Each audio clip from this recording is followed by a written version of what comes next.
Well, let me start off by saying Happy New Year to everybody. January 1st, 2021, we have made it. We are through. We've gotten past 2020, and now we see what lies ahead. This past week has been pretty good. We're just getting out of Christmas here, and Christmas went over pretty well for myself and little Cliffy. He ended up getting everything he wanted. Had a good time. Spent the mornings with him and night too. Got to watch some movies and stuff. And he was stoked. I know I had talked about it a little bit. He's been really into this show called Yokai Watch, which is a show that was more popular a few years back, I guess. Not so popular now. Hard to find toys for, I'll say. And but I ended up getting him like a watch with a bunch of medallions that he could like go and like collect. It's kind of like Pokemon for anybody who doesn't know what that is. So he got like a watch where you could put the medallions in and like it says their names and all this stuff, and he got a whole bunch of other stuff as well. He also ended up he had to wait on it. He had to wait till he came back as he went somewhere with his mom. But the one toy that he did ask for, he didn't really ask for much. The one toy he did ask for was like this set of constructible dinosaur parts called Buildosaurus. I looked it up. It's from the 90s. It's like 97, and I had to order it through Poshmark, and the box came, and like the pieces basically just fell straight out of the box. The box was like held on by a thread. But that being said, he enjoyed it. He had a lot of fun. We spent one morning this past week just going through and building a bunch of different variations of these dinosaurs. And I'll have to have Schmarkus throw some images up here on the YouTube when this gets YouTube. But very, very different builds from both my son and me. My son's ended up looking awesome.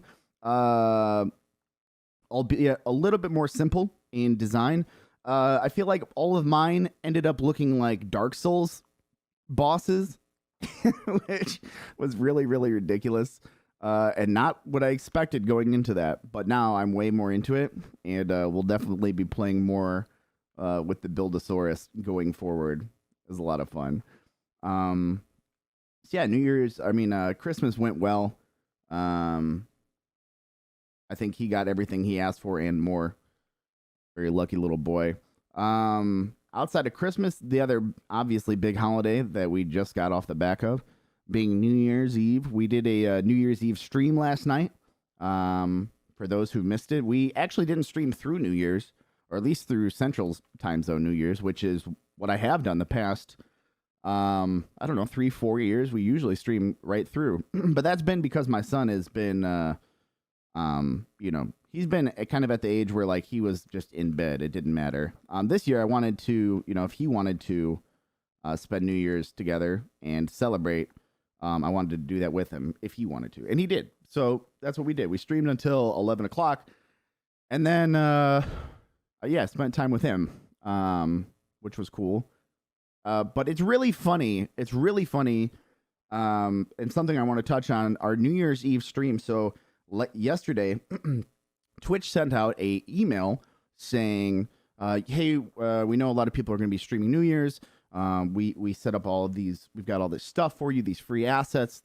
We've created a playlist, not Spotify, but a playlist that won't get DMCA'd. And we got these stream graphics for you. And here's a live stream that you can watch of Times Square with the ball dropping. That is a clean feed where you won't catch a DMCA strike for because obviously the Game Awards, for anybody who doesn't know, they had something similar where they were like, well, you could co-stream the Game Awards, and then the Game Awards had all sorts of copyrighted music go down. So they said, we got a clean feed of the ball drop. You can watch that. So there's a bunch of stuff they were offering and trying to promote, I guess, people streaming the New Year's Eve stream. Well, I didn't really take part in much of that. Opted not to go for the graphics or the playlist or any of that stuff. We just kind of did our own thing and played Borderlands 3 with Ike, which was a lot of fun. Had a great time doing it. But I did pull up the ball drop because I don't know, I wanted to watch at least watch, because we were ending at 11, so the Eastern time zone ball drop we were going to be able to get to see. And so I also wanted to show my son. He's never seen it before. So so it gets to be like a minute 2, and I'm like, all right, we pull up the ball cam, and the camera is so zoomed in on the ball that literally all you can see on the camera, you can't even see the shape of the ball. You can only see the lights on the ball. And it starts getting closer, and I'm like, well, are we going to see like the ball drop? And you can hear people in the background like yelling 10, 9, 8, counting down. And I've got my son, we're watching it. Everybody on stream is watching it. And it counts down all the way to 0, and it's literally just the close up of the ball the whole time. So it's like you don't even see the ball drop, first off. And you're just like looking at a bunch of lights, and it was like, all right, what was that? Like, could somebody have fixed the camera angle on this? Like, whose one job was it to capture the ball cam? And it's just like lights all up in your face. The other thing is, right after that happened, you can hear, I think it was Frank Sinatra playing in the background of Times Square, and I'm like, well, I guess this whole live feed just went to shit. And it's unfortunate because, I was like, well, we have to delete the VOD now because you don't want to catch a DMCA strike over that. But it was like, what a more fitting way to end 2020, considering how Twitch has handled everything with the DMCA strikes this year. Like from the initial, a lot of people catching the strikes, to Twitch's response of it, just saying, well, just mute all of your game audio. That is our official take. And then from there going to they had a situation where they offered a playlist to streamers that was supposed to be non-copyright, and then it turns out it was. And yeah, like I said before, the Game Awards, it was just like Twitch fumbled so hard when it came to the DMCA situation here in 2020, and it's just like, this was just like the epitome of it. It's just like, I couldn't think of like a more like just like a beautiful summary of what happened. So unfortunately, yeah, we had to delete our VOD last night, but we did have a good time, and I don't think it truly ruined anybody's New Year's Eve, but yeah, just kind of funny to me. But then, yeah, after that, we got done streaming and spent some time with little Cliffy, and we made appetizers, and we played a board game. He had got a brand new Yokai Watch version of the Life board game, which I can't even remember the last time I played the board game Life. But we did that and pulled up the like a countdown, and did everything, and we ended up watching a movie afterwards. So last night, all really good. He headed to bed shortly after that. So overall, I think a good New Year's Eve. And I gotta say though, like post the New Year's Eve stream and spending time with my son, moving into 2021, happy to do that. I feel like the last little bit of 2020, and a lot of the shittiness that came along with 2020 hit me right before I was about to go to bed. Normally, when I get done streaming at night, I go chill out, maybe make some food, and then throw on Netflix and pass out. And my go-to watch on Netflix is The Office. I mean, I watch a lot of stuff, but that's always been like I guess I'm just going to throw this on. And for those of you who don't know, and those of you who do, last night, Netflix has officially removed The Office from their lineup. So yesterday was the first time I went to go just resume where I was at, and Michael Scott's face not there. It was a crushing blow and realization. Like, damn you, 2020. Why? You couldn't have just left us with one thing. But I ended up rewatching. I was looking for something to like. Well, I gotta get something here. And I decided to go with Schitt's Creek, which I just finished watching for the first time ever. Which was awesome. It was great. I'm not a huge fan of the final season. There's I have some criticisms, some some thoughts on some of the episodes and character choices and stuff of the last season. But overall, great show, super well written, and it's my first time going back and watching it, so I'm actually really excited. The first episode was great, and to go through and see like those early episodes now that I'm like way more familiar with the character or characters, all of them, those first episodes definitely hit a little different, and it's funny to see like some of like the change in them and like where they started. So I'm definitely actually very much looking forward to watching more of that. I think I just got through the first episode last night, and but yeah, that's definitely going to be fun. So, yeah, outside of that, I mean, that's pretty much been it for us, with New Year's Eve and Christmas this past week.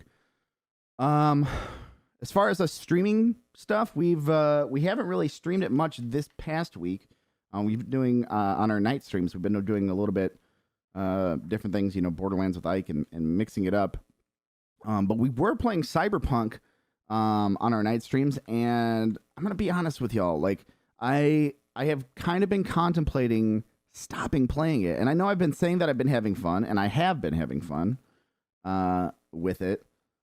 But I've also got to say that, like, in a way that it's weird. Like, I feel like I have fun with the game, but I feel so disconnected with the story that I don't think it would actually be that hard to pick it back up later, because I don't really know what's going on right now, 20, 30 some odd hours into that game. The fun I'm getting out of it comes from a very basic level of just running around, shooting stuff, and finding little cul-de-sacs of bad guys and defeating them and getting their loot.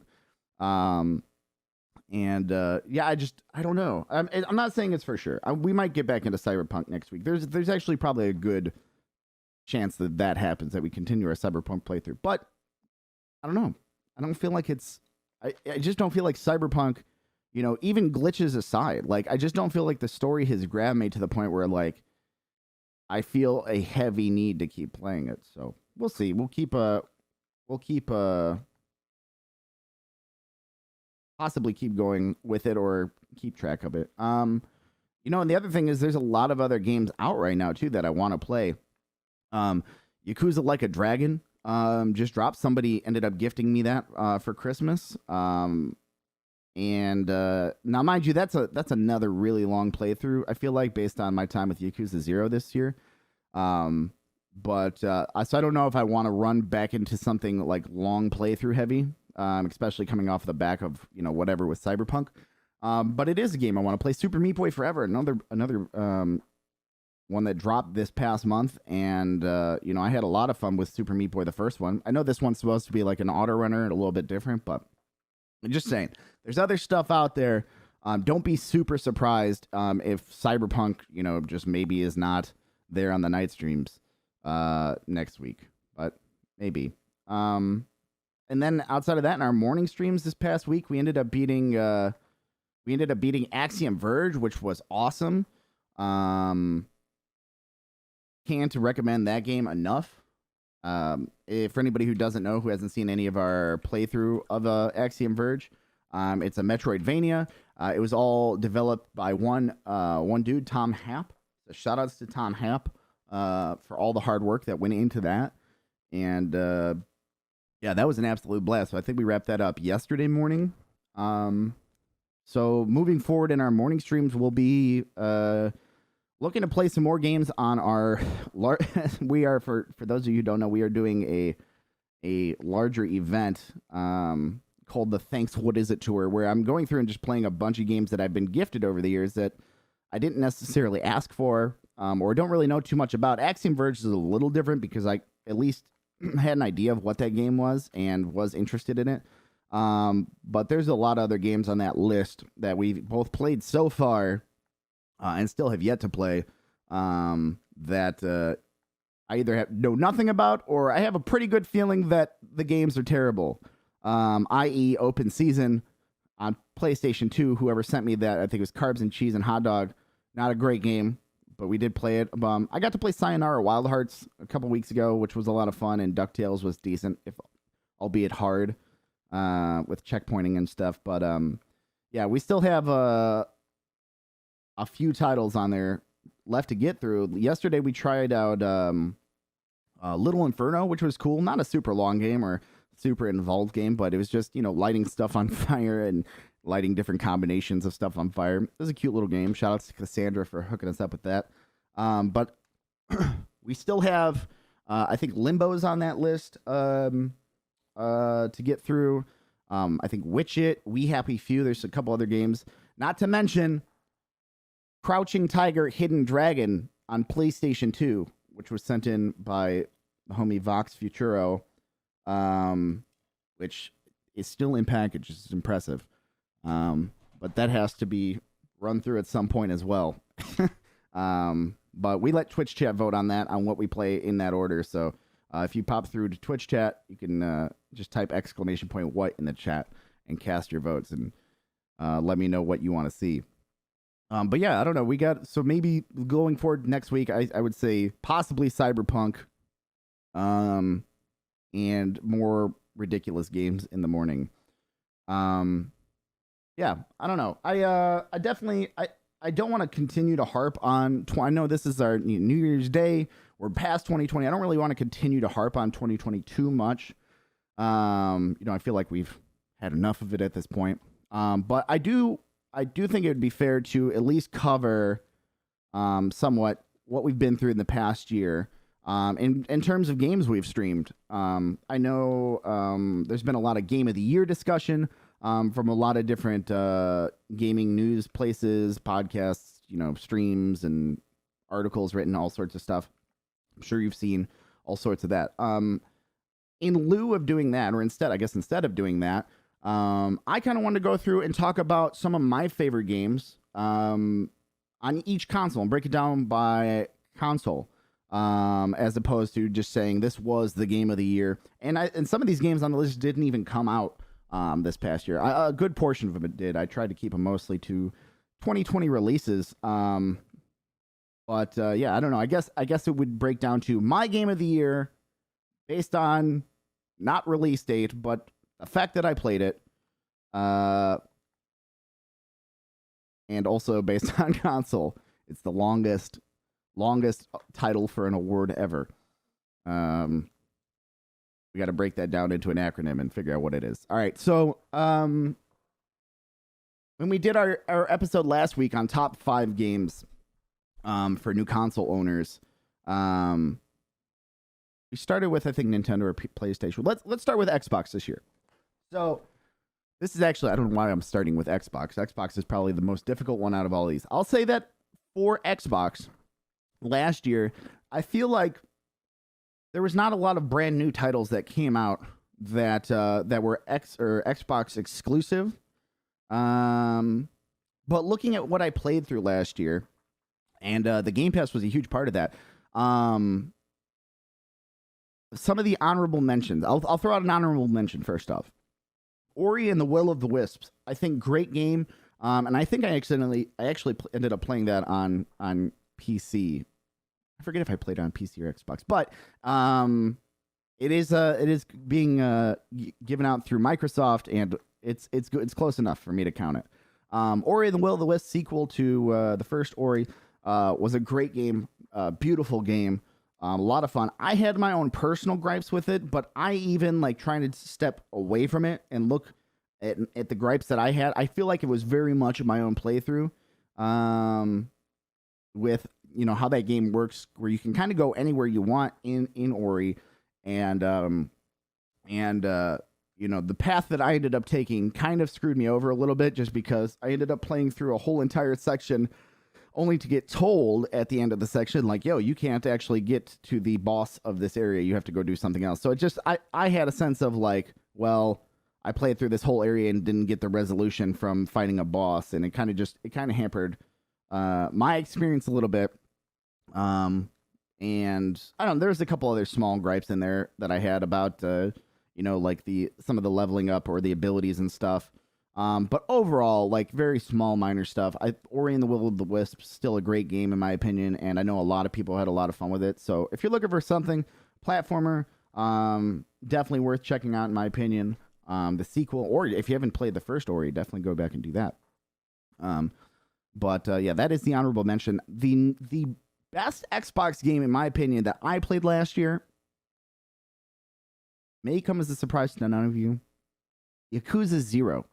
My first time ever playing a Yakuza game, ever, and it was on Game Pass, so it was accessible. It wasn't even like I had to go buy anything. It was just there, ready to play. Again, shout outs to Game Pass and how awesome that is. But just so much fun. It was like the ability to just kind of like run around and get lost in side quests. I mean, I feel like Yakuza 0 was like mini game the game. Like it was basically just meant to house a bunch of mini games. Now, mind you, it does have a story that goes along with it, and there's a bunch of ridiculous characters and side quests and stuff. But man, so much fun. We got so many good moments out of that, so many good clips. From the crane game. I played the crane game for 10 years. I was able to pull 3 lizards out of a crane game in one fell swoop, which I don't think any human's ever done that before. I feel like we would have video proof of it at some point on the internet. If you can find video proof of an actual human pulling out 3 prizes at once, feel free to, shoot it to me on Twitter or Instagram or something. But yeah, just there was slot car racing, which I got super heavy into. The combat was a lot of fun. There's a lot of stuff. I would say it's funny, but like the biggest part of that game that I wish probably would have been could have been a little bit better, and this is just based on my own personal preference, was the main story. I'm not huge into like detective games or detective crime kind of stuff. That's not my vibe. And that was very much the kind of like vibe that had. But yeah, that being said, it was still a fantastic game. Highly, highly recommend Yakuza 0.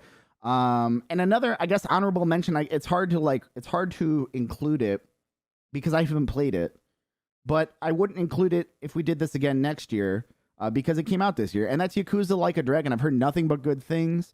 I actually also, I just got gifted, like I said earlier, Yakuza Like a Dragon on Xbox. So we'll definitely be streaming it at some point. Very much looking forward to that. The battle system in that looks awesome. So yeah, I guess Yakuza Like a Dragon also gets an honorable mention, even though I haven't played it. For my favorite game of the year that I played, but maybe didn't release this year based on console. Moving on from that, let's move on to PlayStation. I tried to include both PS4 and PS5 in this. The same way I considered Xbox One and Series X, but honestly, there's really no Series X only game. So, PlayStation. We can start with the honorable mentions. I'll say the first one is Demon's Souls for PS5. I've played all the other Dark Souls. I've enjoyed them. I wouldn't say I'm a massive fan of Dark Souls. It's not how some people are. But I do enjoy them a lot, enough to play them and go through the grind, and I have fun with it. And Demon's Souls was really awesome. It was a beautiful game, which I think helped a lot, honestly, because Demon's Souls, for those of you who don't know, is the it's a remake of the first ever title in the Dark Souls franchise. Started with Demon's Souls, then went to Dark Souls 1, 2, 3, obviously, Sekiro and Bloodborne, all those in the same kind of world there. But I think Demon's Souls was redone super, super well. I've never played the original, but I think a lot of people said it was really true to form. The original, even in the bad ways, they did not give it quality of life updates, which, you can have your own opinion on. I probably would have preferred to have like quality of life updates. But it was cool to kind of experience it in its natural form. And again, just a beautiful looking game. Like the areas, the bosses, so cool. And also I'll say that it's the it felt like in the beginning I was like, I don't know if I like this as much as the other Dark Souls, but by the end of it, once I got like the feel for it and like got more into like the loops of like getting health available and stuff. I don't know. I just had a lot of fun with it, and I think it was. If I'm going to mention best games for me checking out this year for PlayStation stuff, I feel like I would be remiss if I didn't mention Demon's Souls. It was a lot of fun. So there's that. Another game that I will throw in the honorable. The PlayStation's got a couple honorable mentions. Another game that I'm gonna throw in honorable mentions is a game also did not release in 2020, but it had a lot of new content in 2020, and it got a significant upgrade. And that would be Mortal Kombat 11, which, for anybody who doesn't know, is become my favorite fighting game all time. Better than any old Mortal Kombats, better than Street Fighter, Tekken, Smash Brothers, whatever you want. Mortal Kombat 11 is it for me. It's the creme de la creme. And a big reason I'll put that on this list this year is in part due to the upgrade it got on PS5. If you've not played it, or seen it be played on the Series X or PS5, the load times are incredible.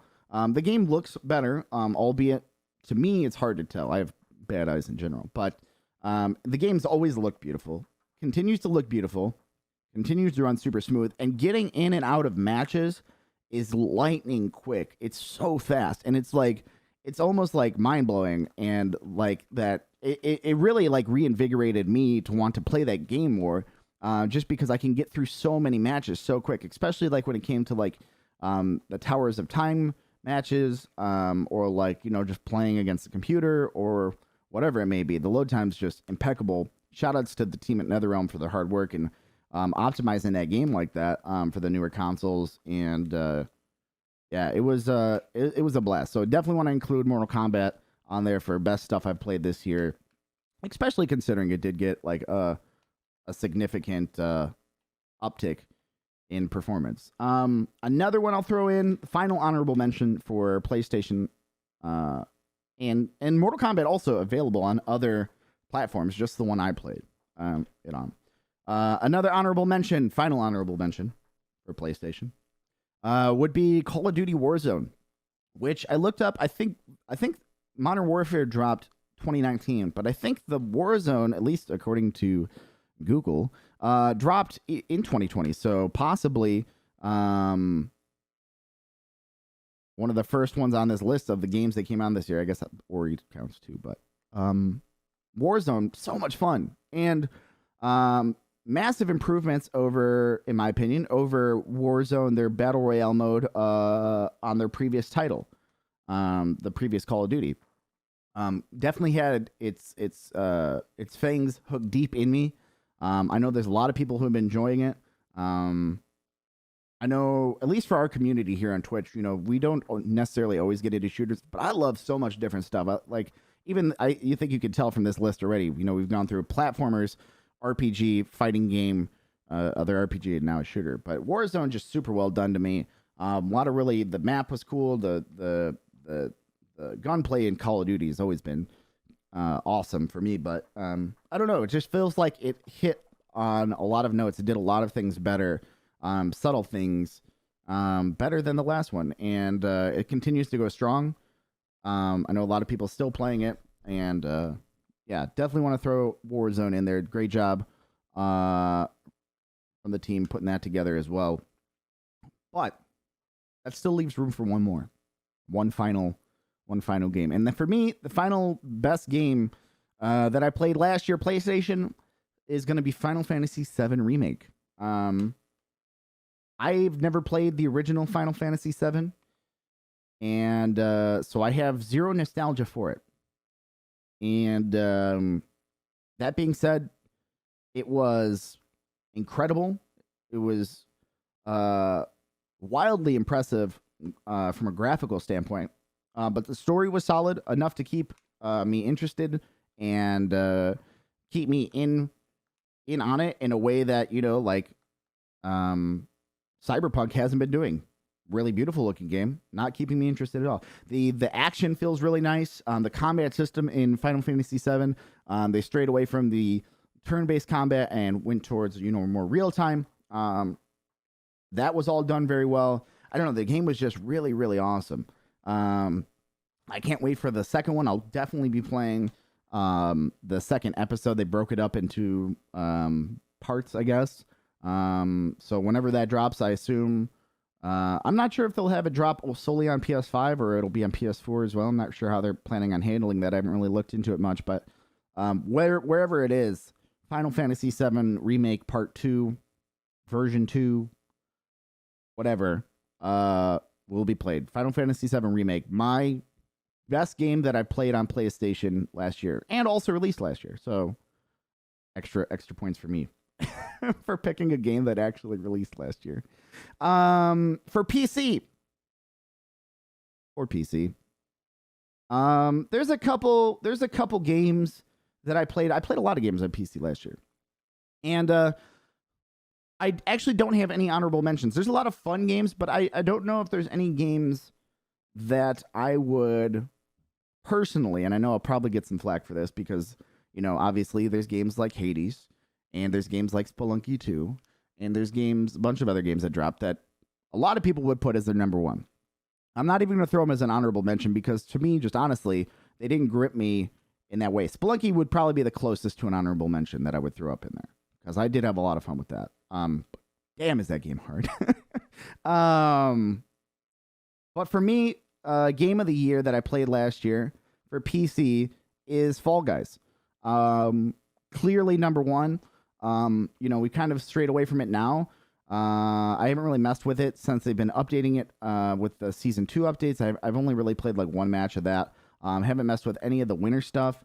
But I've seen some recent clips of people going back and playing the newer maps, and honestly, it looks kind of interesting. So I might jump back into it at some point. But man, just went so hard on Fall Guys this year and was looking forward to it a lot. And I felt like I know that a lot of people feel like that game missed on a lot of marks, but in ways it did. Like, it's not a perfect game. I wish there were more stuff to it. I wish they were updating it a little bit earlier than they chose to do, but still a whole bunch of fun with Fall Guys. And I think for me, it's easy number one game of the year, at least on PC that I played this year. So a lot of our friends on Twitch have been getting private lobbies recently. So, if they ever roll that out publicly, if I ever get access, that's something I would love to do with our community. That would be a lot of fun. So, I don't know. I'm going to continue to keep my eyes on Fall Guys and continue to watch it. Like I said, I might dip my toes back in here soon, but Fall Guys was great with the time I had with it, and I have a funny feeling that my time with it is not over, is not dead game, at least to me. So yeah, PC kind of a shorter list, but that's okay. I think that just leaves us with Nintendo, which probably for me includes the biggest set of games, like the most girthy titles. I've got one winner and two honorable mentions. Also, the winner of this category is my game of the year that I played this year that maybe didn't come out this year based on its platform. So I'll start with the honorable mentions. First honorable mention from me has to go to Pokemon Sword and Shield. Pokemon Sword and Shield was fantastic. I had a lot of fun with it, especially after playing through, I guess, what was it, Sun and Moon was the last Pokemon that I played. I felt like we're kind of lackluster. Didn't pull me in. I didn't even finish Sun. Pokemon Sword and Shield, so good. So many good quality of life features that they brought from some of the other, I think the Pokemon, like the Let's Go Eevee and Pikachu games, and they added in there. A lot of cool quality of life features from that. Just overall, the game was so much fun, just pure joy playing. We spent time, we beat the game. We spent time doing shiny hunting, which was a lot of fun, just being in that world, a lot of fun. And the DLC was cool. The DLC wasn't great. I feel like I had fun with the DLC, but I wouldn't go out of my way to say it was like, the best DLC I'd ever played or anything like that or anything close. But interesting enough. And like I said, that world is fun to be in. The DLC allowed us to like go back and, re-experience, like check up on our party of Pokemon that we had acquired and, unlock a couple new things. The area is really cool to explore, the new areas. But I just feel like the storylines weren't like super strong. But that being said, Pokemon Sword and Shield, super fun. Great job, Nintendo and Game Freak. And I think for the first time, a main Pokemon game, a main franchise Pokemon game made its way to a home console as opposed to, their mobile platform, which I guess you could say Switch is a mobile platform, but you know what I mean. They knocked it out of the park, in my opinion. And so that's why it's going to grab an honorable mention from me this year. The second one. I know that this game made a lot of people's Game of the Year list. And honestly, I would probably put, if we had to restrict it to games that only came out this year, I think this is my Game of the Year. But it's not the best game I've played this year. That maybe didn't release this year on this platform. Animal Crossing. Animal Crossing on Nintendo Switch. Just a fantastic time with Animal Crossing this year, especially considering, COVID and everything that happened with that around the world. And, kind of where everybody's mindset was at and where everybody was at with that. Animal Crossing was like the perfect game at the perfect time. Like, even if we hadn't gone through coronavirus and the COVID and stuff, I still feel like it would have been awesome. And there were a lot of people who had been waiting for that Animal Crossing for many years. And I think they did a great job. Again, there's a couple small minor things that I think they could have changed. Not often does a game get 100% of all the things right. But that game meant a lot to a lot of people in a time where a lot of people needed it. A time where people weren't seeing each other. And the best ways to get to see somebody or hang out or spend time with somebody was virtually in that game. In a cute little game where you could... kind of set up your own little island and have your friends come over. And yeah, it's just Animal Crossing for many, many reasons. I would probably consider Game of the Year in any other circumstance. For us, even on Twitch, like one of the better memories that I remember from Animal Crossing this year, we would end our streams at night, regardless of what we were playing. We would go through and have people just come over to the island. And we'd have like a beach party, and everybody would just come bring their stuff, and we'd fly people in, which would take 10 years to do. But everybody would come and bring a couple items, and not a couple, a lot of items, and then the whole beach would just be littered with stuff. And I'd put on a playlist of like party music that we'd have on stream, and it was just like a really like good feeling. Everybody comes out, you drop off a couple things you don't want, you pick up some cool stuff you didn't have. We would run around and play like we did like little like short little like either treasure hunt or hide the seek kind of stuff.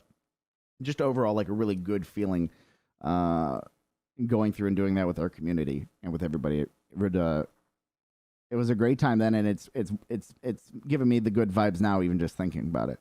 That was a lot of fun. So yeah, Animal Crossing. Fantastic game. Another, just there's so many other things that came out of that game too. There's like, Dragon Phoenix Animal Crossing Survivor, which was a super hit. Everybody loved, and X Waters Deal or No Deal. Space Cat's Price is Right. And those are just the ones off the top of my head. But I mean, I've competed. I didn't do Survivor, but I was on Deal or No Deal and Price is Right, and both of those were a lot of fun. You could tell so much hard work went into those.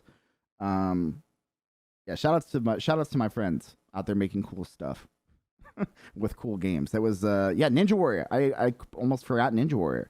Shout outs to Oh Hey It's David, who's now Twitch partner as of this podcast.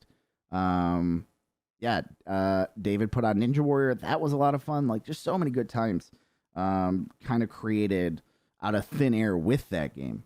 So, Animal Crossing, definitely gets probably the highest honorable mention out of all games.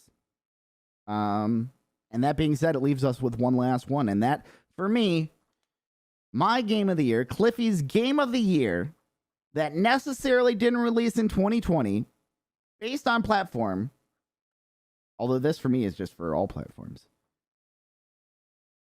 is Breath of the Wild. It was part of our larger tour that we did this year, earlier the year, called the Finally Tour, where I went through and played a bunch of, super well-renowned games that that people love, that I just haven't had the chance to play.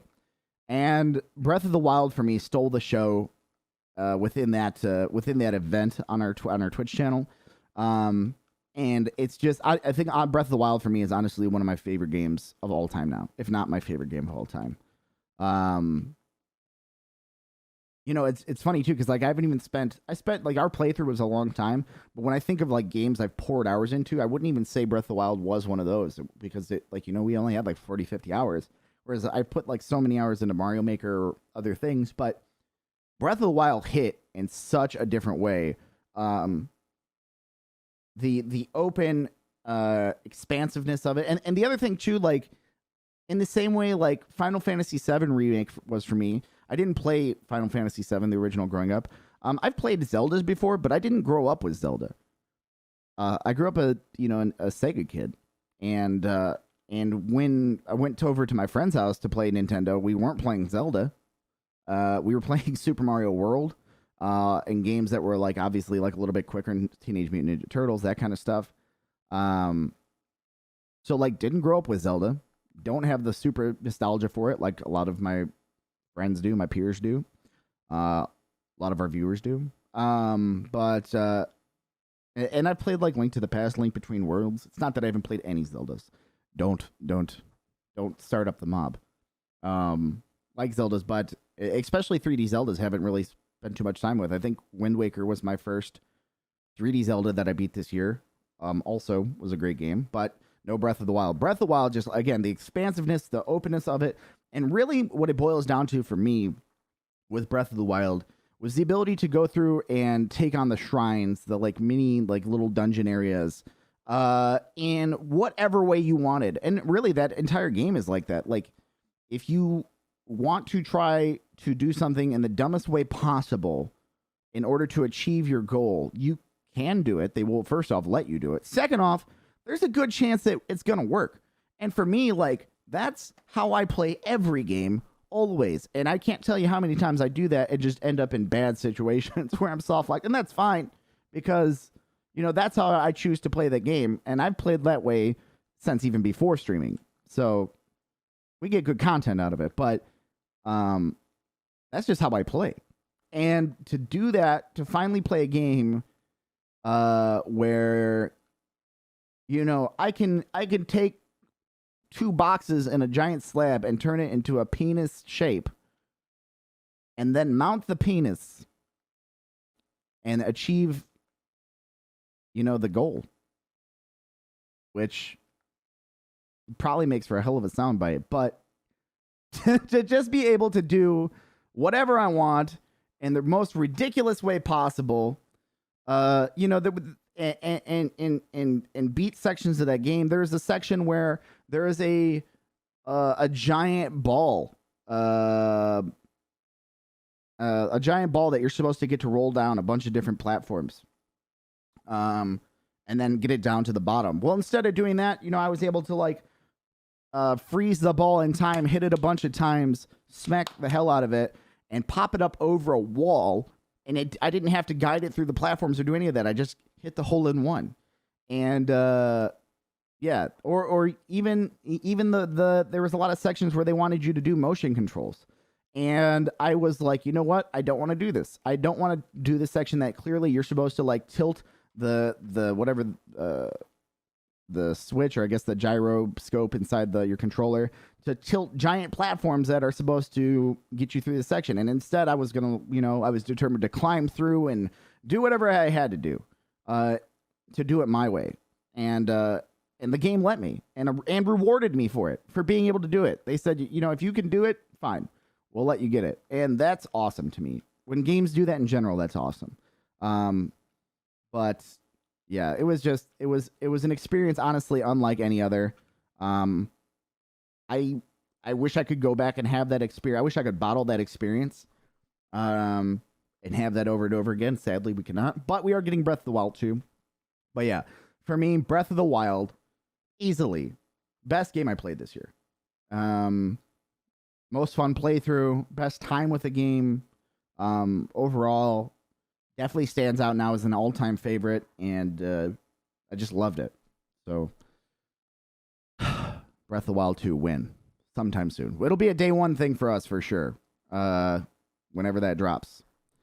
But yeah, I guess that wraps it up for us for Cliffy's best games he played last year that maybe didn't release last year. That had been categorized via platform. Outside of that, really, we just look forward to the future now. That's it for 2020. There's nothing more to be said. Just like Breath of the Wild, we played, this year because we did the Finally Tour. Played a bunch of awesome games last year that I hadn't played before. That's going to be back in 2021. Look for that sometime soon. We actually kicked off that event in February of last year, and it was only meant to be like a 4 to 5 week thing, and it turned into a several month thing, and I think everybody enjoyed it. I know I did. So keep your eyes peeled for when that comes back, what games will be on there. I'll give you a sneak peek into my brain as to some of the games I'm thinking will make that list. God of War, I think, is definitely on the list. Is definitely a front runner there. The new God of War for PlayStation. I've got to say Ghost of Tsushima would probably be a really good one. A lot of people talking highly of that. And yeah, I don't know. There's a couple other ones. I'll give you those two for now. But yeah, very much looking forward to kicking back up the Finally Tour. Outside of that, things were, I guess, the last little bit of 2020. We're waiting on. Still waiting on the Emmy statue to get here. That should hopefully be here sometime soon. And we also still have the Fuku Burger, the Cliffy Burger, Fuku Burger collaboration is set to happen in 2021. So I can't wait. Shout outs to Fuku Burger, who I just saw on Instagram last night, serving up burgers to Dana White from the UFC. Shout outs to the homie Colin at Fuku Burger. Is a good dude, and I can't wait until we get to the spot where we can make the Cliffy Burger happen, and head out to Vegas. That's going to be awesome. I cannot wait for that. But I'll keep you all updated on when I know more information about that, and when that's for sure going to happen. So, but yeah, we got some really, really dope stuff looking forward here in 2021. And we got a couple dope things to look forward to here as we get ready to wrap up the podcast. Not just yet. We have a couple questions sent in from everybody. From people. Not everybody sent in questions. That way we wouldn't have time for that. But we do have some questions for this week. So shout outs to the homies for sending stuff in. First question is actually, we're going to take, in the spirit of this kind of being a combined 2020-2021 stream, we're going to take an old question, which was part of a series of questions from an old email from Jen Bell. Shout outs to Jen. Happy New Year's, Jen. Jen says, with this Cyberpunk fiasco, will you be more likely to wait for a new game to release or continue with pre-orders? That's a hard one. But to each their own. I think for me it's going to be a mix. I think Cyberpunk has definitely the fact that it's came out riddled with errors. It's kind of, for me, it's like a slider. If there's a game I'm super interested in, there's a point where my interest gets to a point on the scale where it doesn't matter to me if there are bugs with it or there have been reports of bugs with it. Because if I'm that interested with the game, I'm jumping in no matter what. Breath of the Wild 2, for example. If early review copies had gone out and people said that they didn't like it or whatever, at this point, it doesn't matter to me. I'm jumping in on Breath of the Wild 2, day one, no matter what. So Some games I will still do that with. Now, mind you, I will say that what's happened with Cyberpunk has maybe made the amount of games that I'm that hyped for, that interest for, lower. Like, there will be much more games that I consider waiting on because of that. Pre-orders I don't do at all anymore. That's something I used to do earlier in life. I'd pre-order to get the special DLC from GameStop and go get the season pass. Very notable story, really quick but notable story. When Black Ops 3 and Halo 4 came out, I think it was Halo 4, Halo 5. I think it's Halo 5. Halo 4. I don't know. It's Black Ops 3 and one of the Halos. They came out at about the same time. I pre-ordered both games and the season pass for both games. I walked into a GameStop with roughly $200, came out with a tiny piece of paper, and I felt like I'd been robbed. I didn't get my value out of those games. I split my time. They were too similar. I've learned my lesson on pre-orders. Not going to happen really anymore. There would have to be a really sick pre-order for a game that I was definitely going to buy in order for me to pre-order. I just don't care enough to go out of my way to do it. So yeah, not really continuing with pre-orders because I've already kind of stopped that at this point in my life. And as far as waiting on games, it matters on. It still comes down to my overall interest. There's going to be some games I don't care. It does not matter. I'm getting it day one. If they announce Mario Maker 3, even though I generally don't like Mario Maker 2 as much as Mario Maker 1. If they announce a Mario Maker 3, day one, I'm getting it. Like, I'm not waiting on that. So, it just kind of depends, I guess. But, shout outs to Jen, for the question. Our second question today, comes from the homie Vox Futuro in chat, who, shout outs to Vox, was a huge help this past week, which we didn't even really talk about. We had a huge Merry Cliffmas stream this week where we gave away over $1,400 worth of games, and that was awesome. And Vox Futuro was a huge help in that, behind the scenes and setting things up, and got some cool stats for us and stuff. So shout outs to Vox for all their hard work and all the mods that helped out. But special shout outs to Vox. Vox sent in the question today. What is your first video gaming memory? For me, it's playing Sonic, with my sister at my dad's house. We were living at a trailer park at the time, and it's kind of hazy to me whether or not it was Sonic 1 or Sonic 2. I know that we had Sonic 1 at that point because I remember playing Marble Zone, and that was one of my favorites, courses, Sonic all time. But I do also remember playing, like co-op and playing as Sonic and Tails with my older sister. So I think it's Sonic 1. I think that's where it is for me. As first gaming memory ever. Another really early one that I have, which is probably around the same time. It may even be older or the first. I don't really know. It would have been when I think it was when my mom got remarried, and this is actually a much longer story that I did not think we were getting into on this podcast. My mom got remarried. We were at the reception for the marriage. I had to leave. I was a tiny boy. I had to leave for a reason I'm not going to get into on this podcast right now. I don't know if I'm ready to have this story hit the airs, but I had to leave. I had to be taken home via my grandma, and we went back to my grandma's house, and I took a shower and changed into my jammy jams, and I remember playing some Mario. I think it was SMB. I forget if it was SMB 1 or SMB 3. I also forget if it was a Super Nintendo or a regular Nintendo. I don't really remember.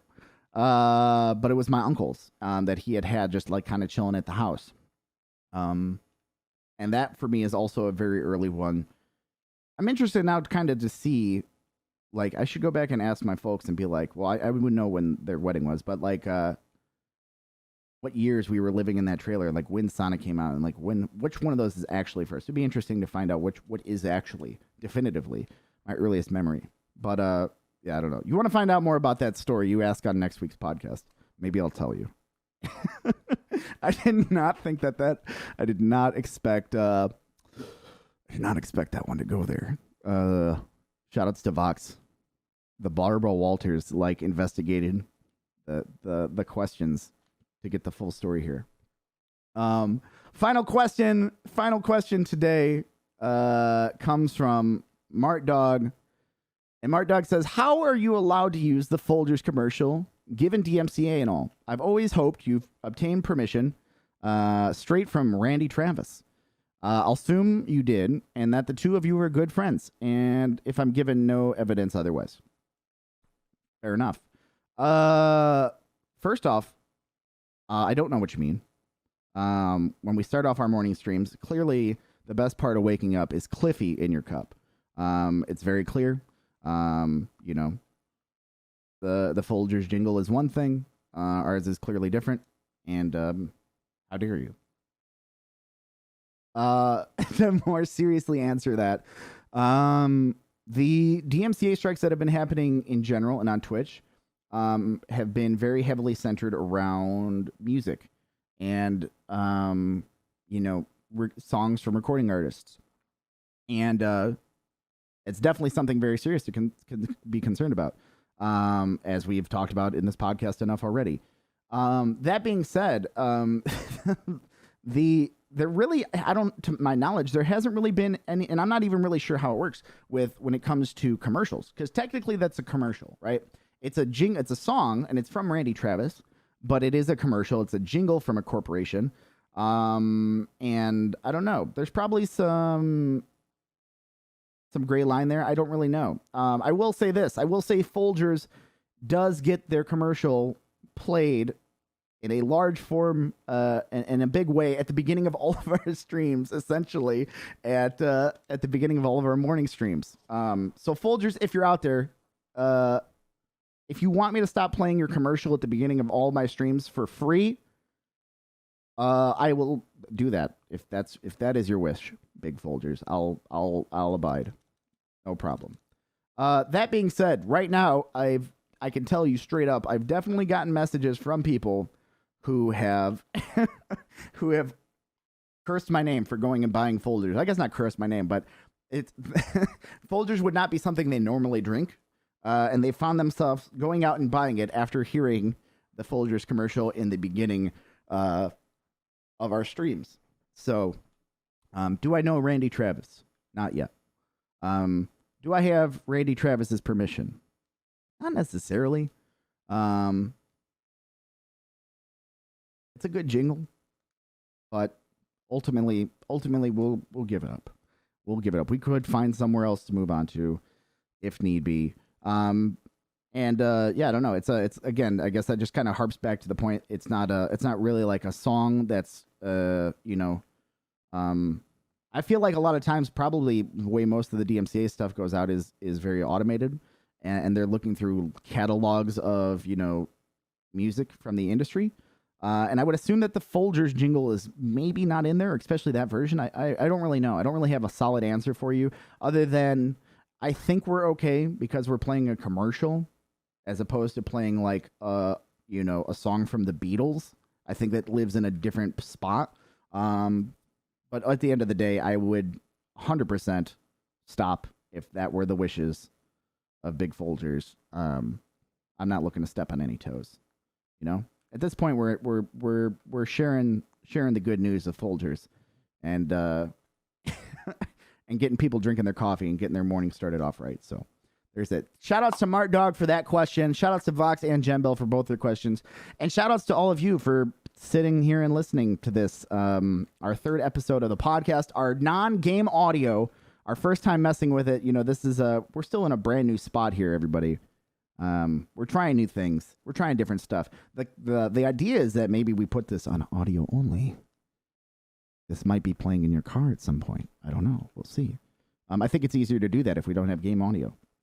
But yeah, we're still early enough in the stages of our podcast that, you know, I feel like we could take some risks and not get punished or critiqued too heavily for it. So we're going to do that, and we're going to see what works best. And I don't know. This has been awesome. If you haven't checked out our first 2 episodes, we drop all of these on YouTube right now at the moment. Start at 11 a.m.